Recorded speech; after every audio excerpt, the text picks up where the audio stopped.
MTN SME Hub. Link to growth. Link to success. Link to the ultimate resource for business advice and insights.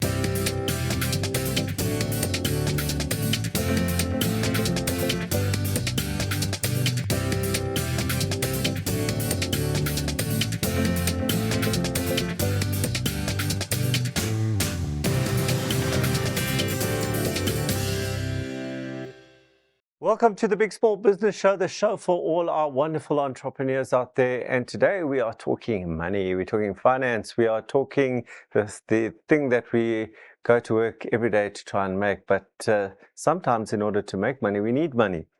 So we've invited Darlene Menzies. She's CEO of FinFind, and she specializes in helping you find that money and all things to do with money. Welcome to the Big Small Business Show. Thanks, Allon. Great to be here. So let's just talk about this financial gap, okay? And I just want to put it into the context of the fact that whenever there is a survey done, and we'll talk about yours, there's always this reference to the fact that I need funding. And how do you discern people who say I need funding and people who really need funding? How would you be able to determine that?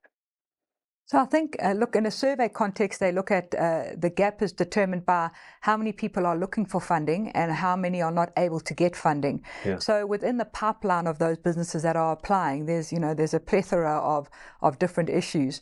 But ultimately, when data is the thing that can really speak. So we're not going by opinion. We're having a look at many data points of businesses that are trading, viable businesses that are employing people, that have certain, whether it's a cash flow assistance gap or needing asset finance, etc. And we can see the supply and demand mismatch between what is being put out there by the funders and what is actually needed.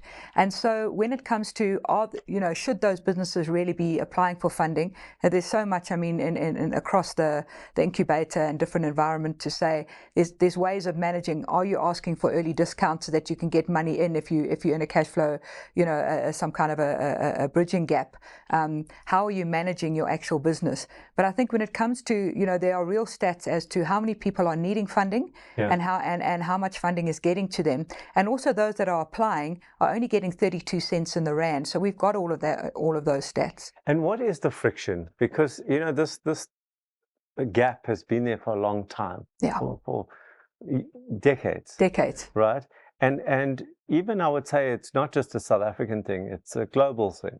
So what is that mismatch? Why is if there's such an opportunity there, why are we not able to close that gap? It's a brilliant question. My easy answer to that is the funders are sitting at the airport and all of the people looking for finance are sitting at the bus station. And there's this incredible, if you look at stats in this recent report, so our data set that we've used for the report has been mapped against the SARS data, the quarterly labor force survey, Stats SA, and it's deemed a credible representative sample of the country. So any of the findings can be generalized. So 85.6% of businesses applying for funding, MSMEs, turn over less than $1 million. Those are not businesses that haven't started trading. Those are trading businesses sitting under $1 million, and they're employing about 80% of the employees in the SME sector. Yet there's no funding getting to them. They're the most underserved. So largely that's where the 350 billion rand funding gap is sitting. And there's very real reasons why that is happening. One of them is the National Credit Act.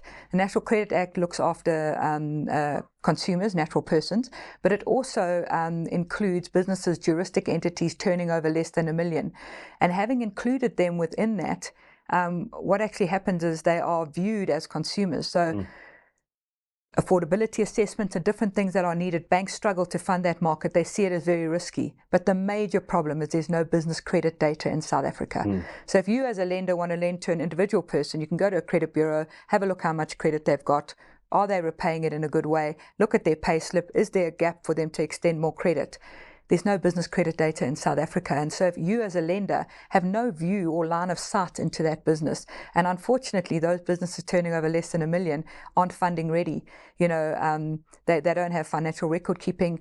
I think it's nearly 78% of them don't have formal accounting systems. More than 50% don't have management accounts. So it's this issue between funding readiness and a quality pipeline, but all of these lenders that are not meeting their KPIs because they're only really funding that 14%. So coming to that, you see also an example out of East Africa where somebody has built an app where they will lend you money based on they'll lend you a small amount of money, and then they will lend you a little bit more money and more money and more money as you sort of create a credit record with them. Those kind of novel approaches, are they working? Have you heard of them? Are they working? Are they here in South Africa?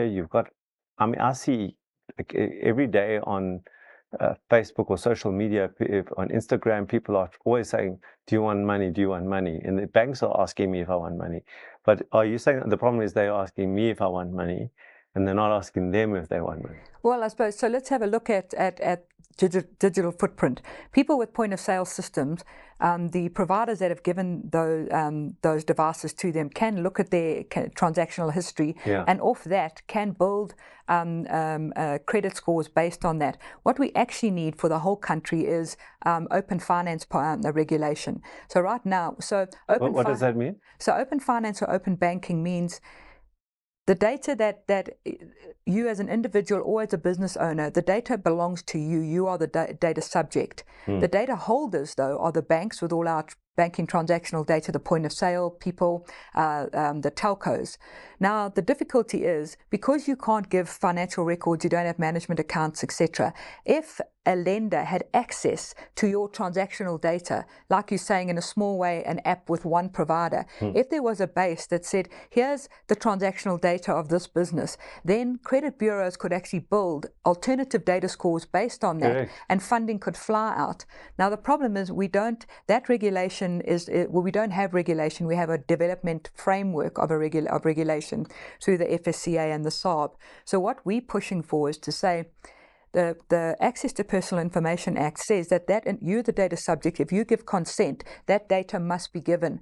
All of those data holders should be creating the APIs and the infrastructure to readily get that information, not only to an individual, but to a third party who's given permission by that business owner.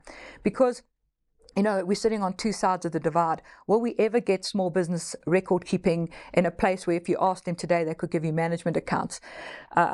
We all know, having worked with small business, they need to be more sort of ready from a financial record keeping point of view. But often they can't get, if you're employing 2 to 5 people, very difficult to get there. But at the same time, if we had access to their digital information, so you bring up a good case, and one provider with the phone can well, imagine having that full digital footprint and building scores, we'd see that gap go very quickly. We're going to have to take a break now. When we come back, we'll continue our conversation with Darlene. Stay tuned.